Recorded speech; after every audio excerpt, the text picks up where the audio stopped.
A persistent claim I see going around is that Lenin himself declared that the Soviet Union was capitalist. Now, I don't want this video to be a discussion on what the Soviet Union was, but purely look at what Lenin himself considered it, and not a question on whether it is accurate or not. So let us dive into the question, what did Lenin consider the Soviet Union? I also have to warn you, this video is going to contain a lot of quotes. Thankfully, I'm at least testing out this video as far as getting other people to read the quotes, but given we're talking about what Lenin thought about something, I think it seems fitting to let him describe it in his own words. So what did Lenin think it was? I think this quote from a speech given at the Third All-Russian Congress of Soviet Workers and Soldiers Deputies makes it fairly clear.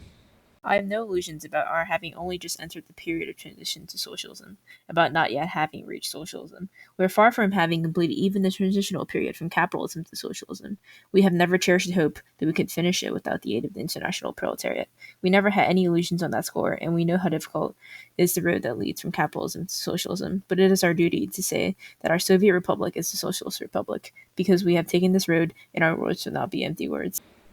I think this might be confusing to some people, those who think because it was not socialism, then it must be capitalism. You might think of it this way, but it is certainly not in line with how Marx, Engels, Lenin, or many other Bolsheviks thought of it. They thought there was a transition period, which I will show with later quotes. Lenin also talks about the economic features of this transition, from Lenin's Economics and Politics in the Era of the Dictatorship of the Proletariat. Theoretically, there can be no doubt that between capitalism and communism, there lies a transition period which must combine the features and properties of both these forms of social economy. This transition period has to be a period of struggle between dying capitalism and nascent communism, or, in other words, between capitalism which has been defeated but not destroyed, and communism which has been born but is still very feeble. Socialism means the abolition of classes. The dictatorship of the proletariat has done all it could to abolish classes, but classes cannot be abolished at one stroke, and classes still remain and will remain in the era of the dictatorship of the proletariat. The dictatorship will become unnecessary when classes disappear. Without the dictatorship of the proletariat, they will not disappear. Classes have remained, but in the era of the dictatorship of the proletariat, every class has undergone a change, and the relations between the classes have also changed. The class struggle does not disappear under the dictatorship of the proletariat, and merely assumes different forms. Furthermore, during the transition from capitalism to communism, suppression is still necessary, but it is now the suppression of the exploiting minority by the exploited majority. A special apparatus, a special machine for suppression, the state, is still necessary, but this is now a transitional state. Lenin talks of this transitional state needed between capitalist and communist society, both the lower and higher phases. He also talks of this transitional period having both features of capitalism and socialism. The title of the work, Economics and Politics in the Era of the Dictatorship of the Proletariat, is no accident. Lenin is talking on the features found under the dictatorship of the proletariat. Now, I want to show from the works of other Bolsheviks and from Marx that they too agreed with Lenin on this formulation. From Bukharin and Preobrazhensky's ABCs of Communism. Under the dictatorship of the proletariat, a temporary institution, the means of production will, from the nature of the case, belong not to society as a whole, but only to the proletariat, to its state organization. For the time being, the working class, that is, the majority of the population, monopolizes the means of production. Consequently, there does not yet exist communist production in all its completeness. There still exists the division of society into classes. We can see this connection to Karl Marx. Between capitalist and communist society, there lies the period of the revolutionary transformation of the one into the other. Corresponding to this is also a political transition period in which the state can be nothing but the revolutionary dictatorship of the proletariat. To summarize, once the proletariat has seized power, it will establish a transitional state, or a worker state. This is the era of the dictatorship of the proletariat. It is important to emphasize that when Marx and others use the term dictatorship, it does not mean a literal dictator over society, but that a state represents an interest of a particular class and its property relations. In the case of a worker state, proletariat. In the case of the bourgeois state, the capitalist class. During this era, there is going to be a period of transition, and there's going to be features of both the growing socialism and the remaining aspects of capitalism. Another important aspect of Lenin's thought on this is the aspect of how the Russian Empire's development was uneven. Let's look at another quote from the Third All-Russian Congress. Comrades, no socialist would refuse to admit the obvious truth that between socialism and capitalism there lies a long, more or less difficult transitional period of the dictatorship of the proletariat, and that the forms this period will take will be determined to a large extent by whether small or big ownership, small or large-scale farming predominates. It goes without saying that the transition to socialism in Estland, that small country in which the whole population is literate, and which consists of large-scale farms, cannot be the same as the transition to socialism in Russia, which is mainly a petty bourgeois country. This must be taken into account. Lenin focusing specifically due to the agriculture that the development of socialism in Russia would be different, that much of it remained petty bourgeois. Russia had not developed the large farms with lots of hired labor as other nations did. This means its transition period is longer and will have an aspect of capitalism in its economy for longer. So I think we've laid the foundation of what Lenin thought. Let's now take a look at a few of the quotes people often cite as proof Lenin thought the Soviet Union was state capitalist. I'm pulling two of the quotes from a post on Libcom titled Lenin Acknowledging the Implementation of State Capitalism in the USSR. So I can't be claimed that I'm strawmanning or anything. These are the quotes people cite for the argument. Let's start with this quote from To the Russian Colony in North America.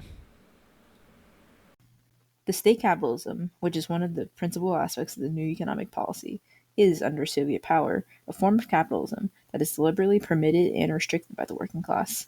Our state capitalism differs essentially from the state capitalism in countries that have bourgeois governments, in that the state with us is represented not by the bourgeoisie, but by the proletariat, who has succeeded in winning the full confidence of the peasantry. Unfortunately, the introduction of state capitalism with us is not proceeding as quickly as we would like it. For example, so far we have not had a single important concession, and without foreign capital to help develop our economy, the latter's quick rehabilitation is inconceivable. Those to whom the question of our new economic policy, the only correct policy, is not quite clear, I would refer to the speeches of Comrade Trotsky in my own speech at the Fourth Congress of the Communist International devoted to this question. So Lenin talks about it as an aspect of the new economic policy, and this as well leads us to the other quote from that post from Libcom. They're pulling from a single two-paragraph line in The Tax in Kind, where Lenin is quoting himself from an earlier work. Let's take a look at the quote they're talking about. State capitalism would be a step forward as compared with the present state of affairs in our Soviet Republic. If in approximately 6 months' time state capitalism became established in our republic, this would be a great success and a sure guarantee that within a year socialism will have gained a permanently firm hold and will have become invincible in this country. There you see, Lenin is saying state capitalism is better and the Soviet Republic must become state capitalist. But this is really not what Lenin is saying at all. Let us take a look at a little bit more than just two paragraphs that they quote. No one, I think, in studying the question of the economic system of Russia has denied its transitional character, nor, I think, has any communist denied that the term Soviet Socialist Republic implies the determination of the Soviet power to achieve the transition to socialism, and not that the existing economic system is recognized as a socialist order. But what does the word transition mean? Does it not mean, as applied to an economy, that the present system contains elements, particles, fragments of both capitalism and socialism? Everyone will admit that it does, but not all who admit this take the trouble to consider what elements actually constitute the various socioeconomic structures that exist in Russia at the present time, and this is the crux of the question. Let us enumerate these elements. 1. Patriarchal, i.e., to a considerable extent, natural peasant farming. 2. Small commodity production. This includes the majority of those peasants who sell their grain. 3. Private capitalism. 4. State capitalism. 5. Socialism. Russia is so vast and so varied that all these different types of socioeconomic structures are intermingled. This is what constitutes the specific feature of the situation. The question now arises, what elements predominate? Clearly, in a small peasant country, the petty bourgeois element predominates, and it must predominate, for the great majority, those working the land, are small commodity producers. The shell of state capitalism, grain monopoly, state-controlled entrepreneurs and traders, bourgeois cooperators, is pierced now in one place, now in another by profiteers, the chief object of profiteering being grain.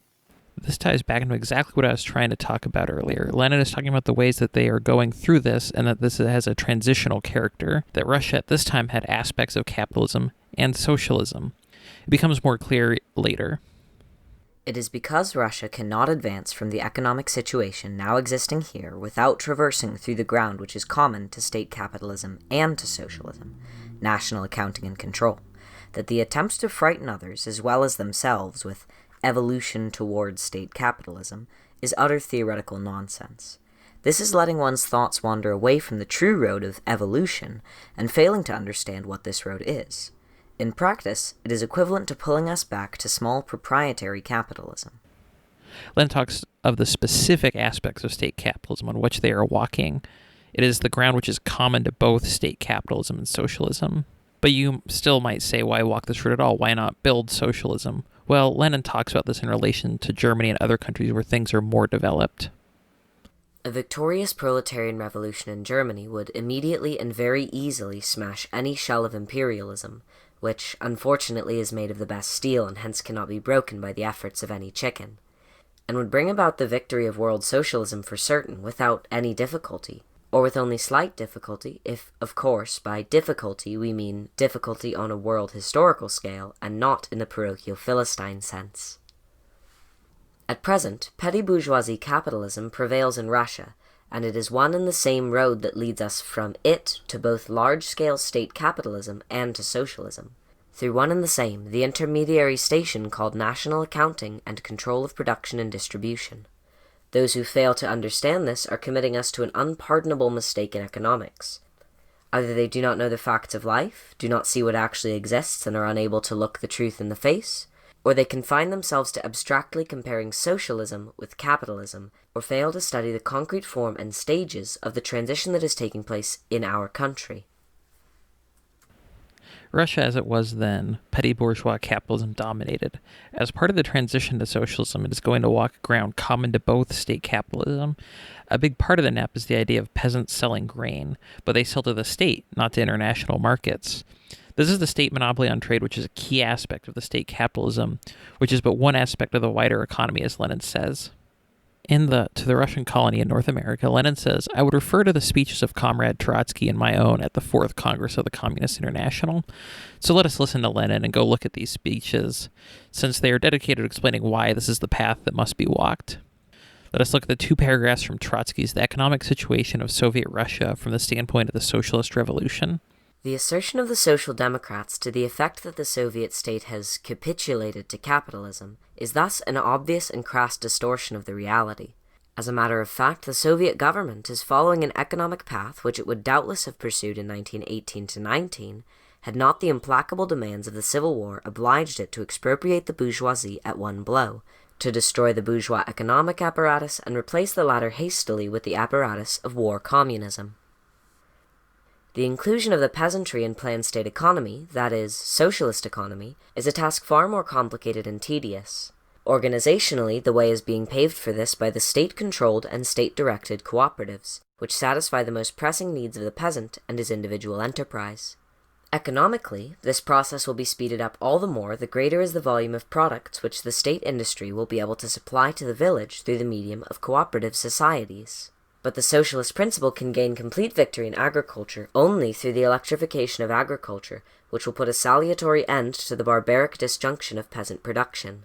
The electrification plan is therefore an important component part of the overall state economic plan, and because its importance will doubtless increase in proportion to the growing productive forces of the Soviet economy, it is bound to gain an ascendancy in the future, until it becomes the basis for the overall socialist economic plan as a whole. Here, Trotsky engages directly with the accusation that the Soviet state was turning to capitalism. It turns out this criticism is not new. I don't want to turn this video into why the NEP was good and a history of it, which I plan to do someday, just not today. But we can see these economic policies. This aspect of the economy that is capitalist is with regards to the peasantry. And why? Well, because integrating the peasantry into the socialist economy is complicated and slow. Trotsky points to the development of the cooperatives and electrification being vital in the efforts to integrate them into it. We should also take a look at Lenin's speech from the 4th Congress of the Comintern. Now that I have emphasized the fact that as early as 1918 we regarded state capitalism as a possible line of retreat, I shall deal with the results of our new economic policy. I repeat, at that time it was still a very vague idea, but But in 1921, after we had passed through the most important stages of the Civil War, and passed through it victoriously, we felt the impact of a very grave, I think it was the gravest, internal political crisis in Soviet Russia. This internal crisis brought to light discontent, not only among a considerable section of the peasantry, but also among the workers. This was the first, and I hope the last time in the history of Soviet Russia that feeling ran against us among large masses of peasants, not consciously but instinctively. What gave rise to this peculiar, and for us, of course, very unpleasant situation? The reason for it was that in our economic offensive we had run too far ahead, that we had not provided ourselves with adequate resources, that the masses sensed what we ourselves were not then able to formulate consciously, but what we admitted soon after, a few weeks later, namely, that the direct transition to purely socialist forms, to purely socialist distribution, was beyond our available strength, and that if we were unable to effect a retreat so as to confine ourselves to easier tasks, we would face disaster. Lenin, I think, is the heart of the matter. Transitioning directly to a socialist economy was not possible in Russia. In other documents, Lenin talks of other countries like Germany might be able to make that leap, but certainly not Russia. So what other option? This ties well into a point made in my video on Rosa, where she's critical of the Bolsheviks for giving the peasants land, which was a capitalist policy. But as Lenin points out, attempts to push forward towards socialism in the countryside caused a crisis. So I've always been curious, what is the other option that could have been taken? What should have been done rather than a compromise with the peasantry? Should it have been forced onto the peasantry? Any attempt to force all of the peasants into collective farms would have certainly drowned the young Soviet Republic in the blood of millions of peasants. So in conclusion, Lenin and the Bolsheviks saw the Soviet Republic as a state and transitioned from capitalism to socialism, that it was a worker state, which is qualitatively different from a bourgeois state that you have under capitalism, that the Soviet economy had many different and diverse elements, some of which are in common with capitalism and some with socialism, that this republic would retain planning and control over the factories, and there would be state capitalism over the petty bourgeois capitalism of the countryside, handling accounting and retaining a monopoly on foreign trade to insulate the internal capitalists from external capitalism. Nowhere do they argue the state is capitalist, that it is a bourgeois state. Lenin and others are firm in this being a dictatorship of the proletariat. This is a consistent point among Lenin's writings and speeches. This is all very clear if you actually read his writings, rather than hunting through Lenin's writings to grab a few quotes that might look to agree with your point at first glance.